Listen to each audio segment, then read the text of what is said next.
A luxurious lounge glowed beneath warm amber light high above the sleeping city, where velvet chairs, polished wood, expensive drinks, and soft music created a perfect illusion of peace, while enormous windows revealed endless streets below filled with movement, struggle, ambition, exhaustion, and lives still fighting against the weight of existence.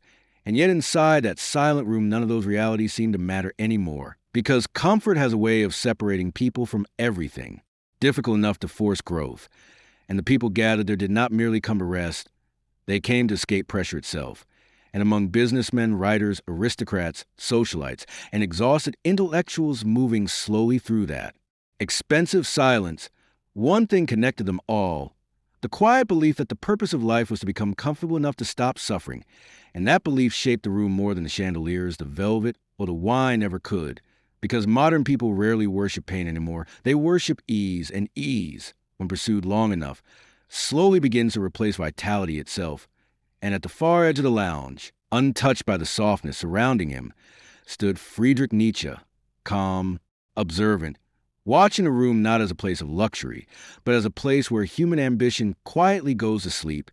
And that difference did not go unnoticed, because people become aware of intensity most clearly when they themselves are becoming passive. And one of the younger men nearby, dressed elegantly, holding a glass in one hand while lazily staring across the glowing city beneath him, finally approached Nietzsche with the confidence of someone who had achieved everything society told him to pursue. And he asked a question that sounded relaxed on the surface, but carried something far heavier beneath it, asking whether comfort itself could truly be dangerous, whether peace, stability, security, and pleasure were not the natural goals of civilization, and whether suffering should really be admired in a world finally advanced enough to escape it. And the question moved softly through the lounge like warm smoke, because everyone who overheard it recognized something personal within it. And comfort, unlike philosophy, rarely feels threatening, and Nietzsche did not answer immediately, and that silence created something unusual. Because in places built around relaxation, silence feels heavier than conversation, and heavy silence forces attention. And when he finally spoke, his voice was calm, almost softer than the jazz echoing through the velvet room. And he said that comfort becomes dangerous the moment it removes the need to become stronger. And the words did not land like motivation. They landed like accusation. And accusation, when aimed at lifestyle, is never easily ignored. And a luxurious lounge, once filled with warmth and certainty, no longer felt entirely comfortable. The music did not stop. The warm amber light still reflected across polished wood, crystal glasses, and velvet furniture designed to make every movement feel effortless. The city still glowed endlessly beyond the towering windows, alive with ambition, pressure, exhaustion, and struggle far below the insulated silence of the lounge. And yet, somehow, everything had already begun to feel different. Because once a thought begins to move inward, the world outside often becomes quieter, not because it changes, but because attention moves somewhere deeper, somewhere less comfortable, and the businessmen, intellectuals, artists, and socialites resting inside that luxurious room felt that shift, even if they could not fully explain it. Because something had been introduced that did not fit with the piece they had built their lives around. And when comfort begins to weaken, awareness begins to grow. And awareness is rarely gentle, because awareness does not remove pleasure. It removes the illusions people use to justify dependence on it. And the people surrounding him felt that pressure begin to build, not outwardly, but inwardly, because now the question was no longer about luxury. It was about why modern people feel so desperate to avoid discomfort in the first place. And personal questions are always harder to escape than philosophical ones. And the young man who had spoken earlier slowly lowered his glass onto a marble table, his relaxed posture no longer effortless, his eyes no longer entirely calm. And after several silent moments, he looked toward Friedrich Nietzsche again, this time without superiority, without ease, and asked why comfort would ever be dangerous if suffering itself is what humanity spent centuries trying to escape. And the question carried something new, not confidence, not challenge, but vulnerability, and vulnerability is always more honest than certainty, because it appears when something real has finally been touched. And Nietzsche answered calmly, saying that suffering can destroy a person, but so can the absence of all resistance. The music did not stop. The warm amber light still reflected across polished wood, crystal glasses, and velvet furniture designed to make every movement feel effortless. The city still glowed endlessly beyond the towering windows, alive with ambition, pressure, exhaustion, and struggle far below the insulated silence of the lounge. And yet, somehow, everything had already begun to feel different. And the words moved through the lounge differently this time, because they did not glorify pain. They exposed dependency. And exposure is far more difficult to resist than contradiction, because contradiction creates defense, but exposure creates reflection, and reflection is slower, heavier, and far more difficult to escape. And Nietzsche continued, saying that modern society no longer weakens people through oppression alone, but through sedation, through endless convenience, endless entertainment, endless distraction, endless comfort carefully designed to prevent people from confronting silence, effort, boredom, uncertainty, and the terrifying responsibility of becoming stronger than their impulses.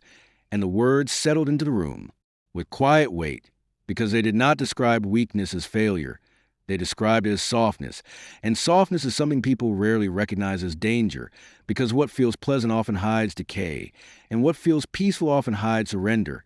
And the guests felt that idea begin to move through them, not as agreement, but as tension, because now comfort was no longer something innocent, no longer something earned after struggle, no longer something associated with success alone.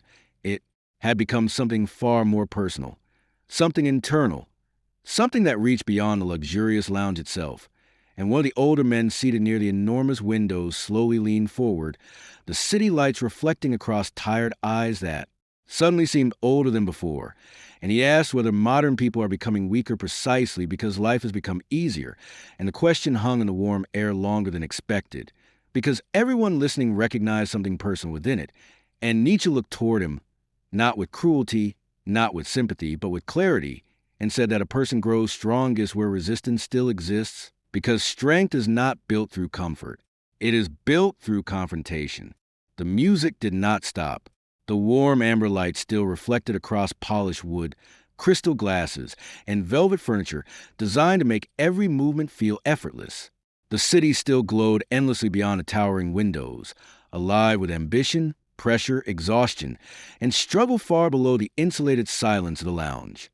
And yet, somehow, everything had already begun to feel different, and the words moved deeper than anything before them, because they removed the comforting illusion that pleasure automatically creates happiness, that convenience automatically creates fulfillment, that safety automatically creates meaning, and instead they placed responsibility where most people least want it, within themselves.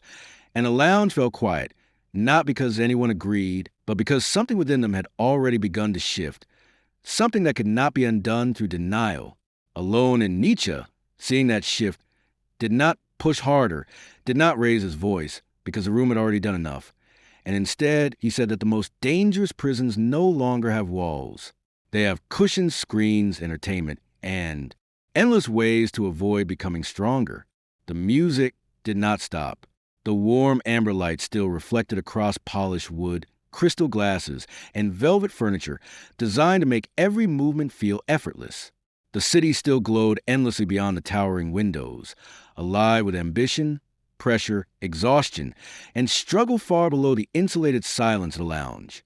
And yet, somehow, everything had already begun to feel different, and the words settled into the glowing lounge with quiet finality, because what they were feeling was not guilt. It was something far more unsettling, a quiet realization that some of the comforts they called success may have slowly disconnected them from their own strength. And for the first time, the room no longer felt peaceful. It felt anesthetized. The music still drifted softly through the lounge. The velvet chairs still embraced tired bodies beneath warm amber light. The city still glowed endlessly beyond the glass walls, alive with movement, ambition, pressure, and struggle far below the insulated calm above it. And yet, somehow, none of it felt the same, because something had shifted, not in the room, not in expensive silence carefully designed to make people forget the way of existence, not in the polished glasses, the warm lighting, or the illusion of peace surrounding everyone there, but in the way comfort itself was now being understood. And that difference was enough to change everything, because once a person begins to question the role comfort plays in their life, comfort itself no longer feels harmless, and the people sitting beneath the amber glow felt it.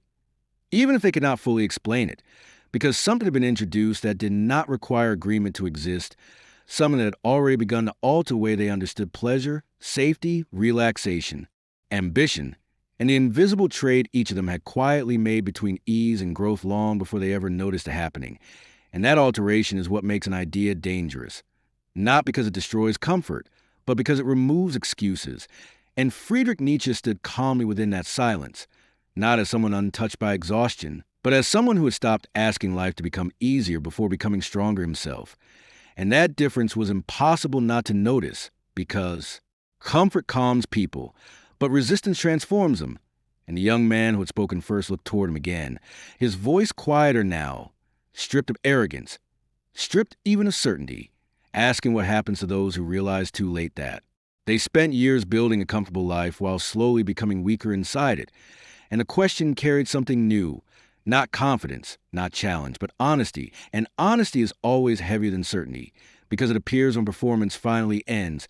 And Nietzsche answered calmly, saying that realizing your weakness is painful, but remaining unconscious of it is fatal. The music still drifted softly through the lounge.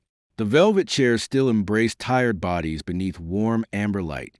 The city still glowed endlessly beyond the glass walls, alive with movement, ambition, pressure, and struggle far below the insulated calm above it. And yet, somehow, none of it felt the same. And the words moved through the lounge with a kind of quiet force, because they did not glorify struggle. They stripped comfort of innocence. And innocence is what most people hide behind when dependency becomes too personal. And Nietzsche continued, saying that modern people often confuse stimulation with vitality, distraction with happiness, and comfort with fulfillment, because endless pleasure creates the illusion of life, while quietly removing the resistance necessary for growth. And the guests felt that idea settle into them with quiet weight, because now comfort was no longer something to enjoy without question, no longer something automatically associated with success, no longer something guaranteed to improve life. It had become something to confront carefully, because the line between recovery and escape is thinner than most people realize, and the room fell silent, not because anyone agreed, but because something within them had already begun to shift, something that could not be undone through denial alone. And Nietzsche walked slowly toward the enormous windows overlooking the glowing city, where millions of lights flickered like restless thoughts against the night. And without turning back, he spoke one final time, saying that the strongest people are not the ones who suffer endlessly. They are the ones who refuse to let comfort make them forget what they are capable of becoming. The music still drifted softly through the lounge. The velvet chairs still embraced tired bodies beneath warm amber light. The city still glowed endlessly beyond the glass walls, alive with movement, ambition, pressure, and struggle far below the insulated calm above it. And yet, somehow none of it felt the same, and the words settled deeper than anything before them, because they did not promise motivation. They demanded discipline. And discipline is always heavier than pleasure, because pleasure asks you to consume, but growth asks you to endure. And no one spoke after that, because there was nothing left to defend, nothing left to rationalize, nothing left to hide behind. And as Friedrich Nietzsche disappeared slowly into the warm shadows and fading jazz of the luxurious lounge, the guests remained exactly where they were, and yet none of them felt the same. Because once a person realizes that comfort may have slowly disconnected them from their own potential, they cannot fully return to the comfort of pretending not to know it.